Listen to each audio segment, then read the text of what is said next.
everybody, this is Rydo, and we are back with another recording of LEGO Star Wars The Complete Saga. And we are only 2 more steps from completing the saga. We have to do the character bonus and the mini bonus for this chapter, episode 4, maybe episode 5? Episode 4. Okay, so we're not quite 2 more steps,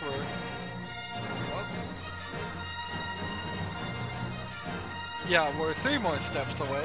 Yeah, that's right. Because we have to do episode 4, then episode 5, then episode 6. You know what would be really strange? Since this game is old, I think somewhere around the early 2000s, it would be really funny if, since episode 7 is coming out, should be out by now, it'd be really funny if they released DLC for this game. We'll just patch that game right into this one. It wouldn't really be a welcome thing to do that. I would much rather than take all the improvements from all the other LEGO games that they've made and use those improvements to make a new game. After giving it some thought, I would be fine if they made a episode 7 LEGO Star Wars game that was as long as episode 1, 2, and 3. I probably would think it would be a little too long if it was as long as this entire game, Saga, which is a combination of episodes 1 through 3 and episodes 4, 5, and 6.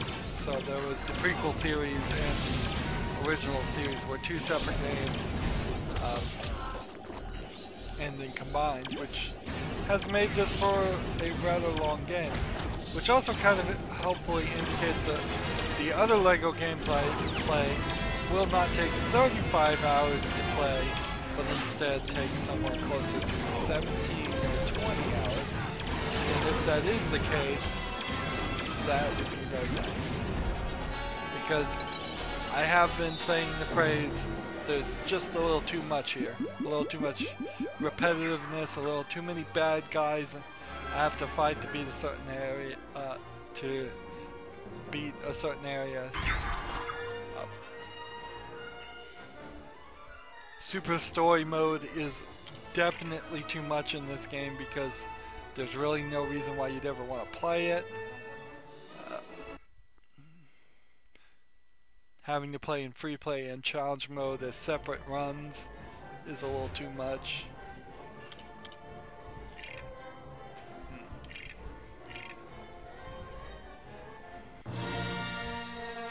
So maybe if we get this in this run, we'll get a nice flat area where I could go through all of the planes. I don't know. No, if we're doing the Death Star, it won't be very flat. It really doesn't matter if I cycle through all the areas, the ships anyways, because they're so zoomed out from this perspective. Both the character bonus and the Minikit bonus levels are very zoomed out. Which I kind of wish they were a little bit more zoomed in so we could have seen the Minikits in action. But we at least get to play them. So, like here, there's all kinds of Minikit ships we can fly, including this droid here, which is not really a ship. And this guy, who's a really slow ship. And this guy.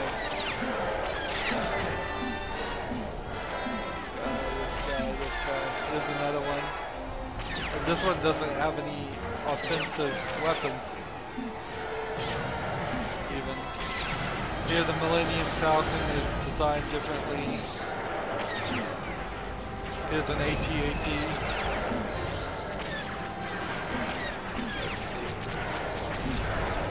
Is the slave one. So there's actually 2 slave ones. You unlock one when you have done all the class challenges, and that's the one you can play in all the flying around levels in the game. And then this is a mini kit that you get by getting all the mini kit pieces for this specific level. So this is another walker ship.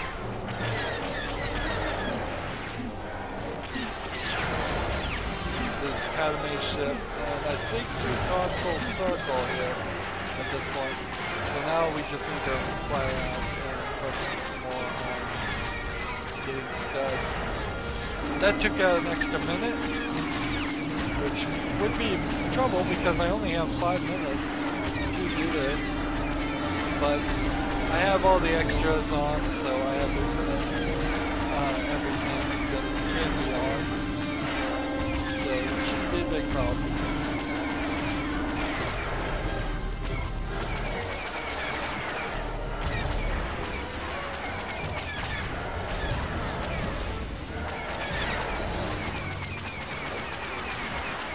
Let's go over here and see what this area is. This area seems pretty empty. I'm not sure you really want to come down here.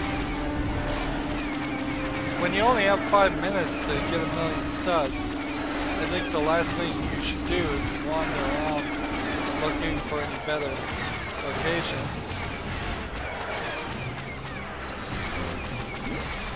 That's the whole grass is greener on the other side thought, which is it's never really true.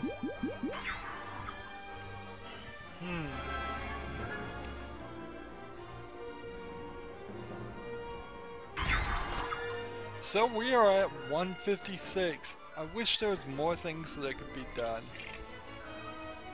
There were several achievements on the 360 version of this. Unfortunately for the Steam version, none of those got ported over. It kind of sucks, but I mean, achievements are so dead in my opinion, by this point.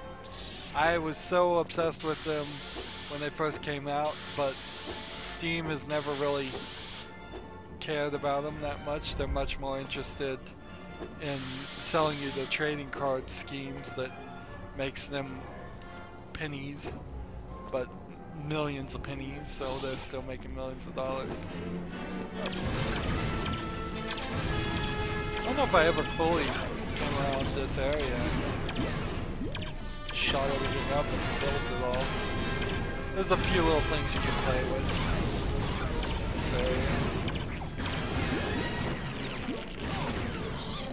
no, that's too hard. Just starting a fight here.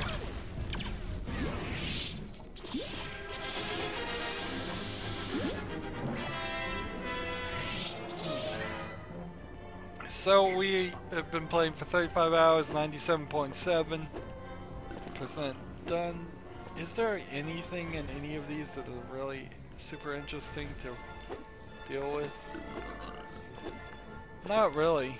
I mean, you can shoot chairs, you can build this wall. That gets you some studs. Just you can shoot some more chairs, you can use the force on some of this. That'll go to disco mode if you put the disco ball here. Let's see. Are you Han Solo? No. Yeah. Luke Skywalker. So he can open the salad bar here, or the jukebox. And some coins will come out, and that's it. Do a little disco ball, but I don't think the disco ball and this work together to get people dancing or anything. You can do these lights, but nothing really that interesting. It's just little tiny things. We had some tiny things. We let the interns program something, or something like that. Although, I don't know what you would really what the appropriate job for an intern would be. Well, actually, I kind of do more than most people. The appropriate job for an intern at a programming company would be to do things that only benefit them, the intern. So, anything that they programmed would not show up in a game at all, because then there's no way that any content in a video game that gets sold would only be benefiting the intern. Effectively, internships are supposed to be like school, in which you're given assignments and tests. No school should be giving its students in, like, for example, high school, tests or projects that then get turned around and sold or makes the school any money whatsoever. Now, standardized testings might actually change that a little bit, and they may actually get funding if the students pass standardized testing, but that's not really what I'm talking about. You wouldn't assign a student to go work at McDonald's for 2 weeks and then be receiving a paycheck directly from the McDonald's manager. That's not internship, that's not education, that's slavery. Anyways, that's a weird conversation to end on, but we've got nothing else to do. I'm trying my best, as you can probably tell, to stretch out these recordings to be at least 10 minutes long. As always, I ask you to like, share, subscribe, comment if you want to, and watch every second of my videos. All of that helps me out. If you want to support me, you can click on my name, Rydo. On the right will be a blue button that says support this channel. Click it and make a donation. And if you want to friend or follow me on basically any social media sites, there's a whole bunch of links down below. Thank you for watching. Have a good evening.